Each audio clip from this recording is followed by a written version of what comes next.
Et salut tout le monde, c'est Petit Ninja. Aujourd'hui, on se retrouve pour une nouvelle vidéo. C'est la suite de l'interview donc de Yvan West-Laurence, la deuxième partie. Donc accrochez-vous, c'est parti les amis. En tant que passionné de produits dérivés, notamment de maquettisme, puisque nous, c'est comme ça qu'on s'est rencontrés à la base. On s'est rencontrés sur un forum qui porte essentiellement sur les mechas et les Gundam. Donc, tu as cette passion du maquettisme. Donc, est-ce que tu peux nous en dire plus justement? Donc, parce que du coup, ça va être lié forcément avec cette passion du manga, de l'animé. Et forcément, les produits dérivés, les maquettes, c'est avoir en vrai ce qui n'existe que sur le papier ou sur la télé, puisque dans les animés, bon, c'est quand même intéressant de voir bouger ce qu'on a sur le papier dans les mangas.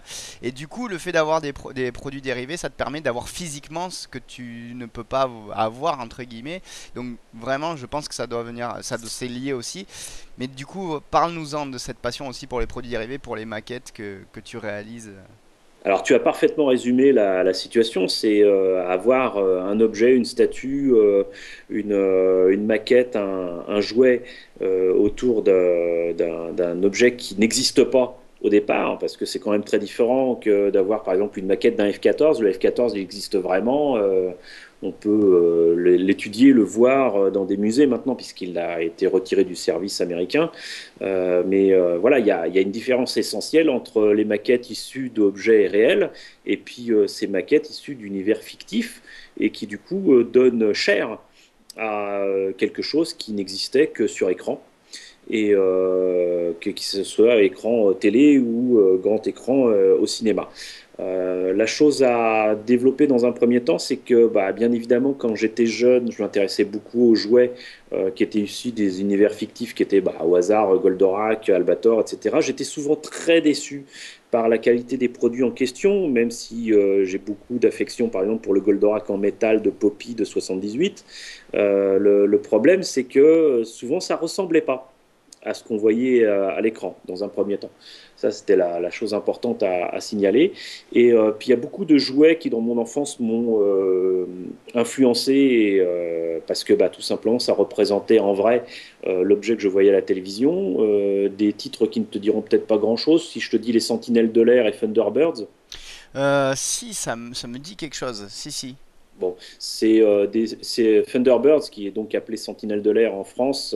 C'est une série de la fin des années 60 qui est arrivée dans les années 70 en France, notamment sur Temps X, de Jerry Anderson. Jerry Anderson, qui est aussi le papa d'une série que j'aime beaucoup qui s'appelle Cosmos 1999. Et dans les deux cas, les engins qu'on voyait à l'écran non seulement existaient en jouet et en maquette, mais en plus avaient été construits pour la production à filmer par des gens qui utilisaient eux-mêmes des maquettes du commerce pour faire les maquettes de science-fiction qu'on voyait à l'écran. Enfin, il y a une sorte de cercle qui se forme à ce niveau-là, c'est-à-dire que des maquettes non fictives sont utilisées pour faire des modèles de tournage qui eux-mêmes vont inspirer des maquettes pour la vente de produits dérivés, qui plus tard vont peut-être même être utilisés pour faire d'autres maquettes de tournage dans des films comme Star Wars, Rencontre du troisième type, Blade Runner, etc. Enfin bon, il y a, comment dirais-je, une forme de poésie dans cette réutilisation des objets en question qui est quand même assez, enfin moi que je trouve assez fascinante. Mais donc la passion pour moi des maquettes a commencé non pas avec les maquettes japonaises mais avec des maquettes américaines, notamment ma toute première maquette en 79, je me rappellerai toute ma vie, c'était la navette de 2001. 2001, l'Odyssée de l'espace, une navette qui s'appelle l'Orion, qui d'ailleurs était assez moche, qui ressemblait absolument pas au modèle de tournage du film, puisque étrangement, pour attirer le jeune public, les boîtes de maquettes de l'époque étaient persuadées qu'il fallait mettre des couleurs chatoyantes au lieu de mettre les vraies couleurs des films. La navette de 2001 est blanche, la maquette de Airfix de l'Orion est blanche avec des ailes rouges, des traits bleus, enfin bon, des trucs ignobles. Ouais, je Mais vois. bon, ça restait ma première maquette. Et puis, bah, à partir de ce moment-là, ça a été l'escalade. On m'a acheté des maquettes de Airfix, de Matchbox. C'était le module lunaire de Airfix, toujours. des dinosaures, puisque comme beaucoup, je suis un gros fan des dinosaures. Et pour avoir des maquettes vraiment japonaises, en fait, il me faut attendre très longtemps. En fait, 1987, ma période lycée, avec un ami qui a des origines japonaises et qui m'avait ramené une première maquette de Gundam du Japon.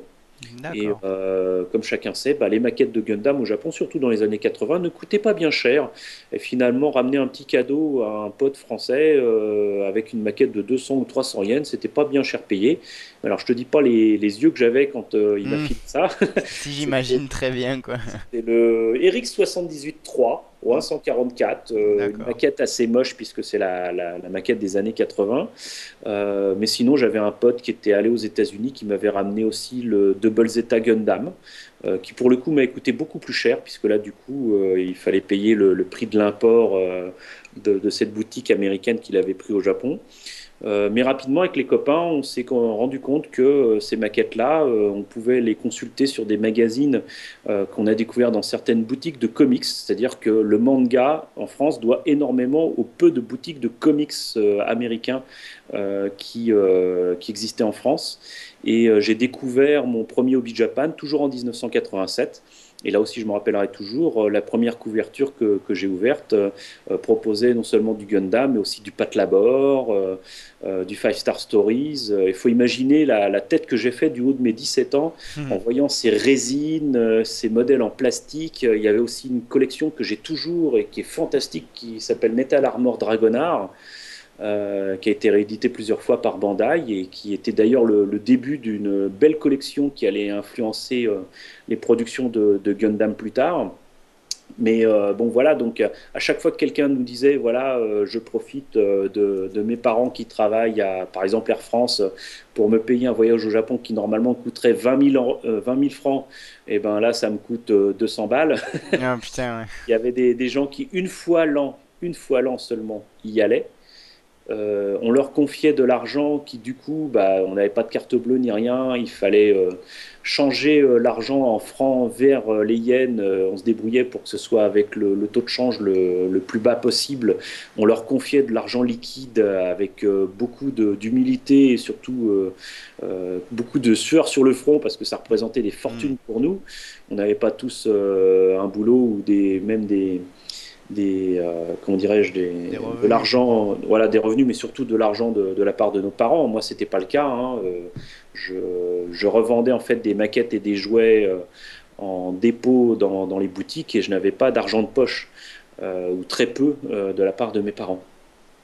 Et parce qu'on avait, je suis issu d'une famille de gens relativement modestes, travailleurs mais modestes quand même. Donc le truc, c'est qu'en fait, très souvent, à l'époque, on avait droit qu'à une seule chance par an d'avoir des vidéos, d'avoir des maquettes, d'avoir des jouets qui venaient directement du Japon. Il n'y avait pas moyen, comme on le peut maintenant avec Internet, de commander directement au Japon.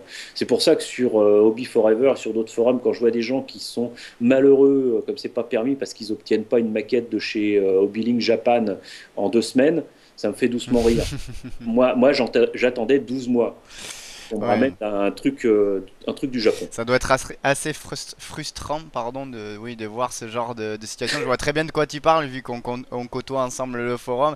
Et c'est vrai que moi aussi, ça me fait doucement rire, même si je suis plus jeune que toi et que j'ai pas connu ces galères, entre guillemets.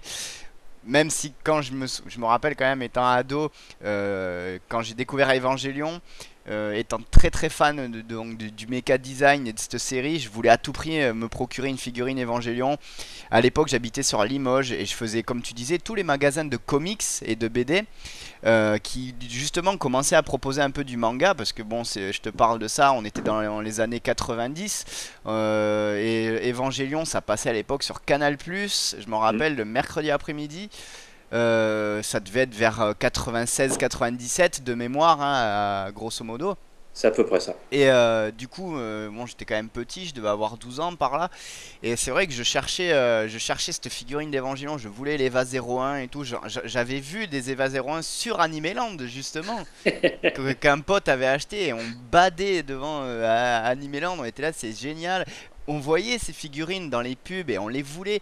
J'ai fait tout Limoges avec mon père, on y a passé une journée complète à jamais trouver ça. Et c'est vrai que ça, l'envie de l'avoir. Et je suis tombé sur la boutique grâce à Animeland d'ailleurs. Donc quelque part merci parce que c'est grâce à toi que j'ai eu mon premier Evangelion en kit Bandai et c'était donc la boutique de Paris qui s'appelait Conci, donc Konci à l'époque, Conci donc à Paris, qui proposait donc pas mal de merchandising et de produits dérivés du Japon. Et j'avais commandé ma figurine là-dessus et elle avait mis un temps interminable à arriver parce qu'en fait quand j'avais commandé il n'en avait plus en stock, donc il fallait qu'il se réappro et qu'ensuite il me l'envoie. Et au final j'avais attendu je crois 3 mois avant qu'elle arrive, voire peut-être même plus, puisque je me souviens que j'avais reçu le colis en septembre, on avait déjà commencé la rentrée scolaire, et je l'avais commandé avant l'été, donc il y avait au moins 3 mois. Donc c'est pour ça que moi aussi je te rejoins sur cet avis-là, que dès qu'il y en a un qui se plaint un peu, il faut attendre 3 semaines, un mois. Je fais mais vous plaignez pas les gars, enfin vous avez 3 semaines, un mois à attendre maintenant avec HLJ parce que vous choisissez de prendre en salle pour pas payer la douane, ce qui est normal. Mais c'est un mois quoi. Nous à l'époque déjà c'était 3 mois et comme tu disais toi c'était beaucoup plus, c'était un an à ton époque à toi. C'est pire. Déjà que moi je trouvais que 3 mois c'était long. Avec Alors même pas l'assurance d'avoir sa propre commande, parce que ça voilà, passait par un copain qui devait chercher ça pour toi dans des boutiques, voilà ouais, en qui plus. des fois les ramenait avec eux ou les envoyait par la poste.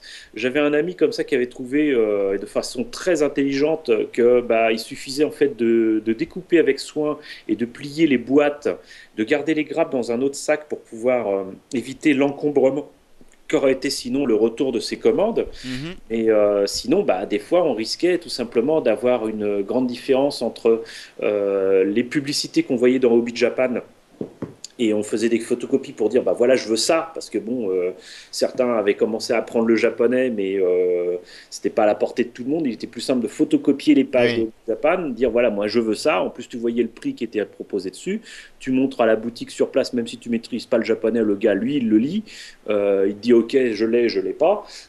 Mais par contre du coup l'argent que tu avançais t'étais même pas sûr d'avoir le truc quoi. Ça te faisait des listes interminable. J'aurais pas voulu être à la place des copains qui allaient au Ouais. Japon parce que des fois, tu avais 10 copains qui leur sautaient dessus et des fois, certains avaient des exigences de pacha. Trouver tout ça, les mecs, en fait, ils passaient la moitié de leurs vacances au Japon à faire les courses pour les copains. Je ne remercierai jamais assez mes amis Frédéric Bron et d'autres qui sont allés là-bas au Japon, ou même Shigenobu Gonzalez, dont je parlais tout à l'heure, qui m'avait ramené ça de la période lycée. Et voilà, mais l'essentiel de mes maquettes vintage qui font baver certaines personnes, mais que j'ai moi depuis 20-25 ans, elles viennent de là. Elles viennent de ces périodes-là. C'est-à-dire que j'en avais pas autant que maintenant des maquettes, mais le peu que j'avais, elles étaient précieuses parce que je les savais rares, mais en plus elles étaient précieuses parce que j'avais mis mais vraiment beaucoup de temps à les obtenir et du coup elles n'en étaient que plus précieuses. Oui, voilà. Et j'en prenais soin, et, etc. etc. Dernièrement sur Hobby Forever, certains ont peut-être pu voir le Glatank issu de Nadia. J'espère que la réédition dans peu de temps chez Dybex d'un coffret de la série complète leur permettra de redécouvrir les mechas de cette série de 1989. Mais voilà, donc c'est le genre de truc très précieux qui n'est pas facile d'avoir maintenant, hein. De toute façon, il y a beaucoup de rééditions, souvent pirates, qui traînent sur le net, mais j'ai le plaisir et l'avantage d'avoir des kits qui n'ont jamais été piratés. Que ce soit des trucs d'Apple Seed, de Nadia ou d'autres titres qui sont pour moi mais vraiment des grands classiques des années 80, début des années 90. Et bah, comment dirais-je, j'ai commencé à amasser des maquettes plus facilement au début des années 90 grâce à des boutiques comme Madoka, qui malheureusement n'aura pas survécu beaucoup au boom de l'animation japonaise en France. Elle n'aura tenu que quelques années, mais quelles années! C'était la période dorée de la découverte pour nous de beaucoup de choses, avec beaucoup de boutiques sur Paris notamment, mais pas que, qui commençaient à proposer des produits directement du Japon. Madoka faisait partie de ces boutiques-là. Elle était vraiment spécialisée en maquettes, et ça, c'est une boutique qu'on ne pourrait même pas rêver de voir maintenant, quelle que soit la grande ville française auquel on pourrait penser, ça n'existe plus. Déjà, avoir des boutiques de maquettes tout court, c'est un vœu pieux que d'avoir une boutique vaillante à proposer des maquettes partout. Mais imaginez qu'il y ait eu en France une boutique qui proposait non seulement des maquettes, mais en plus des maquettes japonaises Mm. et d'animation, c'était quelque chose, quoi. Et on l'avait. Voilà, c'était même dans ce qu'on appelait le triangle des Bermudes, puisque à Paris, à l'époque, on avait des boutiques que les gens visitaient le samedi après-midi. Ils faisaient le tour de l'un à l'autre, pas forcément dans le sens des aiguilles d'une montre, sans quoi ça aurait appelé des démons, mais il y avait comme ça, bien évidemment, Tonkam, Madoka, Atomic Club, et on appelait ça le triangle des Bermudes parce que bah, les gens qui faisaient ce tour-là, très souvent, de manière impulsive, parce qu'ils savaient aussi que les objets, ils ne les reverraient pas de sitôt, le samedi après-midi en question, ils pouvaient dépenser des fortunes, pour ceux qui avaient un boulot, peut-être même l'équivalent de leur salaire, et ils allaient repartir avec qui des laserdiscs, qui des maquettes, qui des jouets, qui des mangas, des artbooks surtout, beaucoup d'artbooks. Et à l'époque, ça coûtait extrêmement cher, quoi. Un New Type dont je parlais tout à l'heure ou un Animage à Junku, ça coûtait 150 francs, Mm. soit dans les 20 euros. Il y avait certains artbooks de Five Star Stories, il fallait mettre entre 400 et 800 francs pour les obtenir. Moi, j'ai acheté un artbook de Macross le film à 800 balles, mais c'était la première édition avec un superbe poster du VF1S en cutaway, un truc énorme qu'il faudrait que je trouve un moyen de mettre sous verre.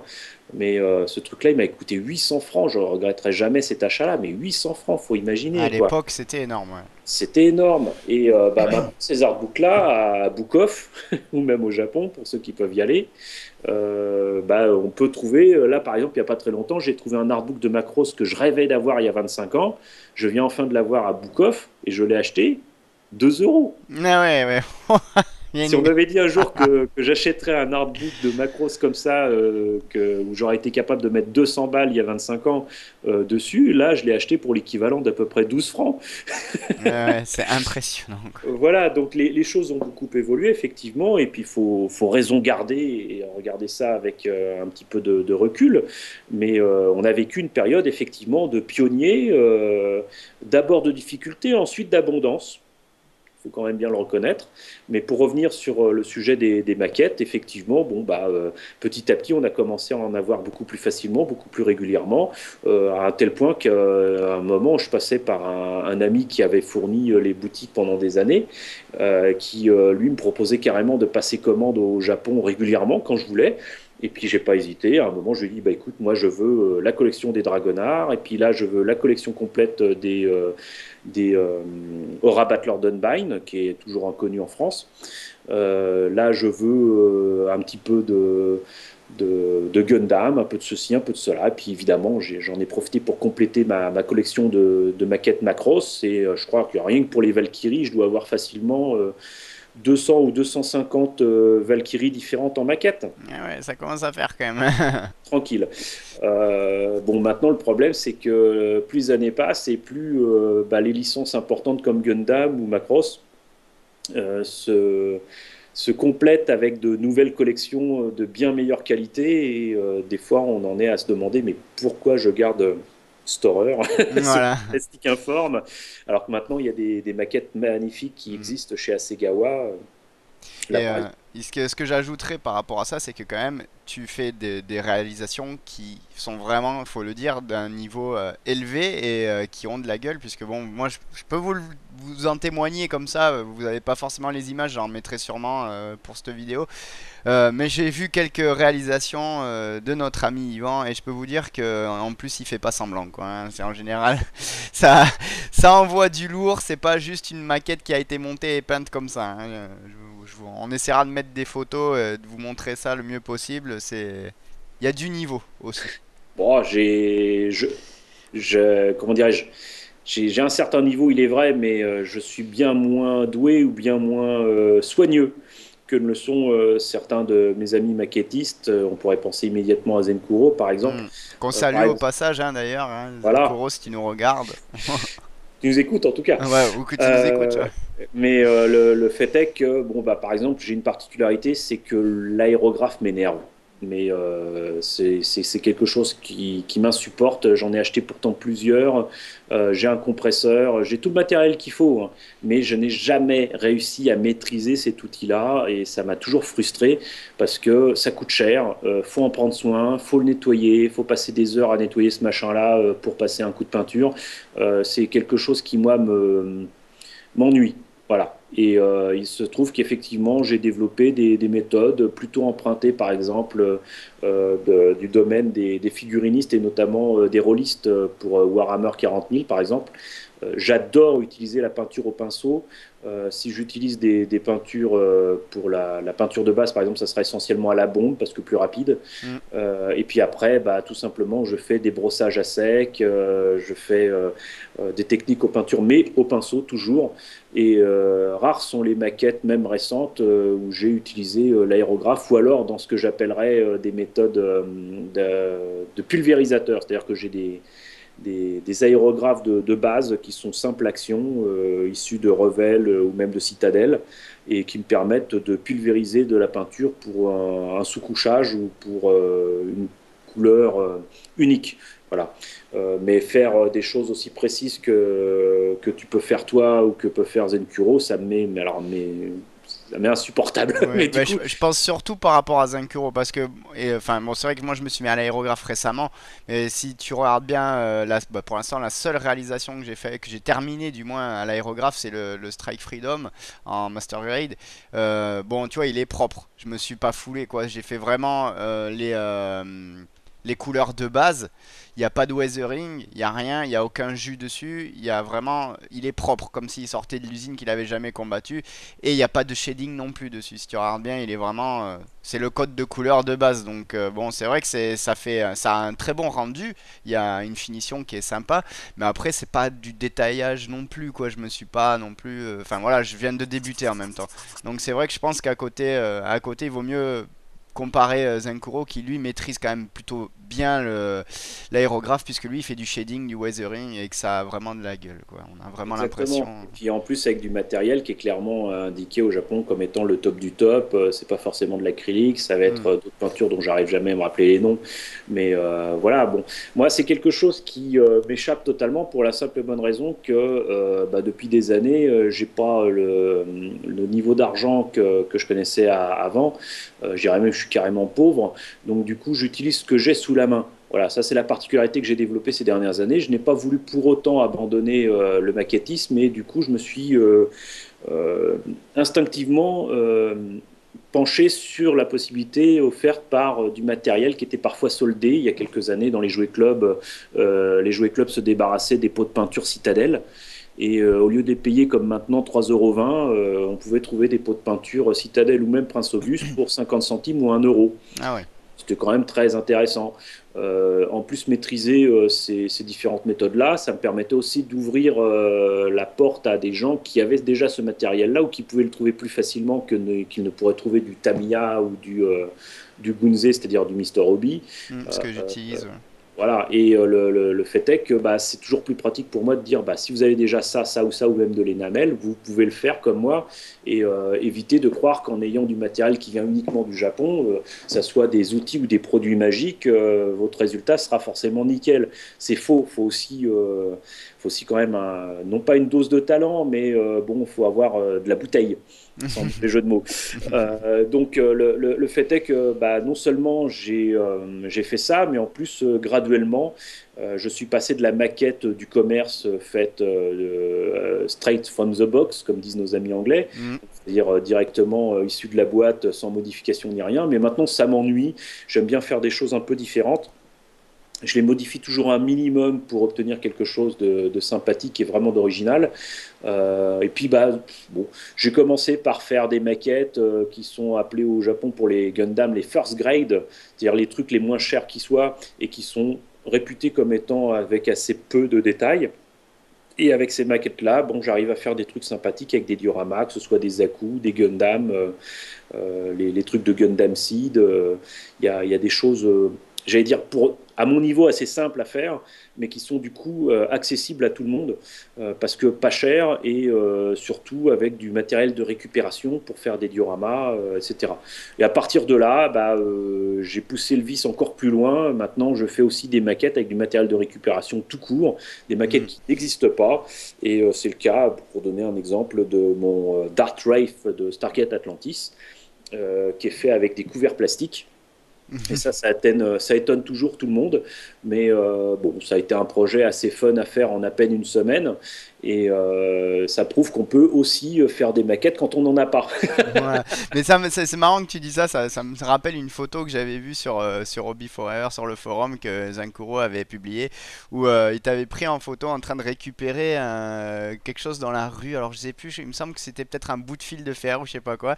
Et justement, il avait souligné que ce qui était marrant, c'est que tu récupérais vraiment tout ce que tu pouvais trouver et qui t'inspirait quelque chose pour le maquettisme. Et c'est ça qui est, je trouve, vraiment excellent, quoi, parce qu'au moins avec un petit peu de rien par-ci par-là, tu fais des trucs qui vont être derrière Alors vraiment pour la petite balèzes. histoire, c'était au sortir de Tony Shop, dans le 13e à Paris, où il y a beaucoup de maquettes parfois vendues vraiment pas cher, qui font partie de l'eau qu'il a peut-être acheté à des boutiques qui ont disparu, je ne sais pas, ou même à des particuliers. Parce qu'il faut savoir qu'il y a des particuliers qui parfois achètent des tonnes et des tonnes de maquettes et qui n'ont jamais le temps de les faire. Je gage que ce ne sera pas mon cas, même si j'ai plus de 2000 maquettes, j'en ai déjà dans ma carrière réalisé plus de 700. Ah, c'est Donc énorme.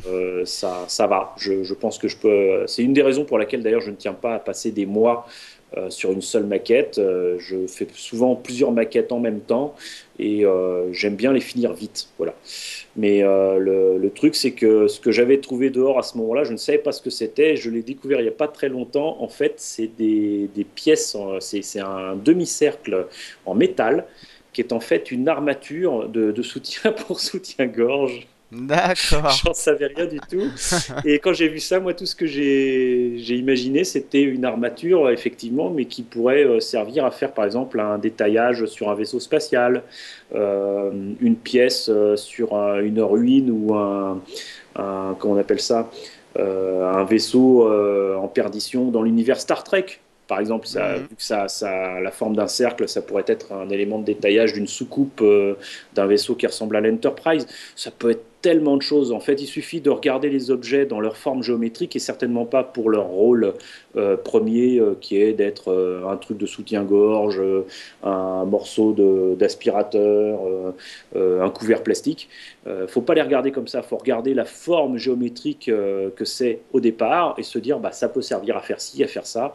Et à partir de ce moment-là, on peut très facilement imaginer faire son propre sabre laser, son propre vaisseau spatial, son robot.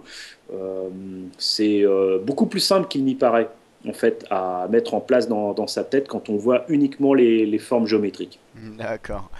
Bon, mais je vais mettre ça de côté, comme ça je m'en resservirai pour une future customisation ou Par exemple. réalisation. Voilà. Bon, j'espère que ça vous aura plu. On se retrouve très prochainement pour la suite de cette interview, pour la partie 3. À bientôt, j'espère que ça vous aura plu. Vous mettez un max de j'aime, vous partagez la vidéo, vous faites tourner, vous vous abonnez si c'est pas le cas, et on se retrouve très vite. Salut les amis.